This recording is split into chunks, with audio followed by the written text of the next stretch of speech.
স্বাধীনতা দিবসকে সামনে রেখে দেশপ্রেম ও জাতীয় ঐক্যের বার্তা ছড়িয়ে দিতে হর ঘর তিরঙ্গা যাত্রার শুভ সূচনা করলেন মুখ্যমন্ত্রী শুভেন্দু অধিকারী মহাশয়। আজ কলকাতার সার্ভে বিল্ডিং থেকে একেবারে হাজরা মোড় পর্যন্ত এই অনুষ্ঠান অনুষ্ঠিত হয়। অনুষ্ঠানে উপস্থিত থেকে তিনি জাতীয় পতাকার মর্যাদা রক্ষা এবং প্রতিটি বাড়িতে তিরঙ্গা উত্তোলনের আহ্বান জানান।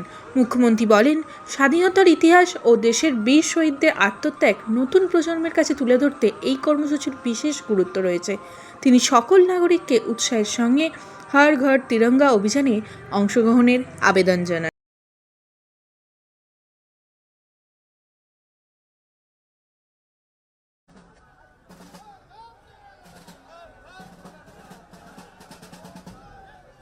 দাদা একটু ডান দিক বাদিক চলে যাও, শুভেন্দু দাকে দেখা যাচ্ছে না, ডান দিক বাদিক চলে যাও।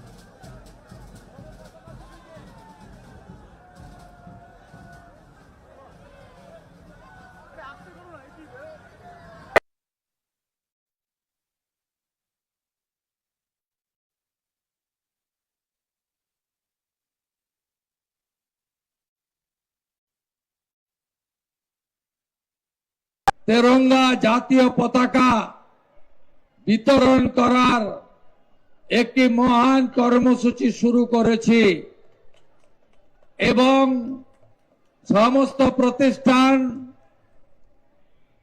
সেই প্রতিষ্ঠানগুলিতে আমরা ত্রিবর্ণ রঞ্জিত জাতীয় পতাকা উত্তোলন সহ আলোকমালায় সজ্জিতকরণ আমাদের বর্তমান এবং আগামী প্রজন্মকে দেশ ও মাতৃকার প্রতি হর ঘর তেরঙ্গা, দিল সে তেরঙ্গা, প্যার সে তেরঙ্গা এবং এই তেরঙ্গা হর ঘর তেরঙ্গা সফল করুন, এই প্রার্থনা রেখে আজকে ভবানীপুর বিধানসভা কেন্দ্র থেকে আমাকে নির্বাচনে জয়ী করার জন্য যিনি সুদূর রাজস্থান থেকে আমার সাথে এসে অংশগ্রহণ করেছেন, সাহায্য করেছেন, রাজেন্দ্র রাঠোরজি, তিনি সাথে আমার ছিলেন, তাকে ধন্যবাদ।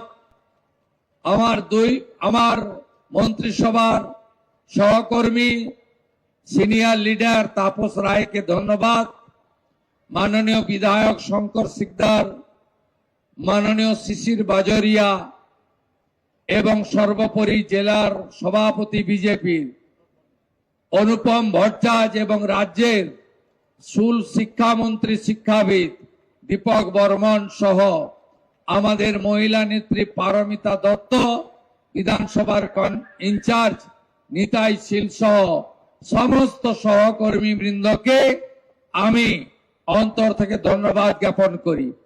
পথচারী, ব্যবসায়ী, পুলিশ প্রশাসন, মিডিয়ার বন্ধুরা প্রত্যেককে তেরঙ্গা অভিনন্দন জানিয়ে হর ঘর তেরঙ্গা যাত্রার আজকে সমাপ্তি ঘোষণা করে আগামী 10 তারিখে ঐতিহাসিক তেরঙ্গা র্যালিতে পুনর্বার দেখা হবে এই আশা নিয়ে স্বাধীনতা দিবসের আগাম জাতীয়তাবাদী, দেশপ্রেমিক এবং রাষ্ট্রবাদী অভিনন্দন জানিয়ে আমি আমার কথা এখানেই শেষ করছি।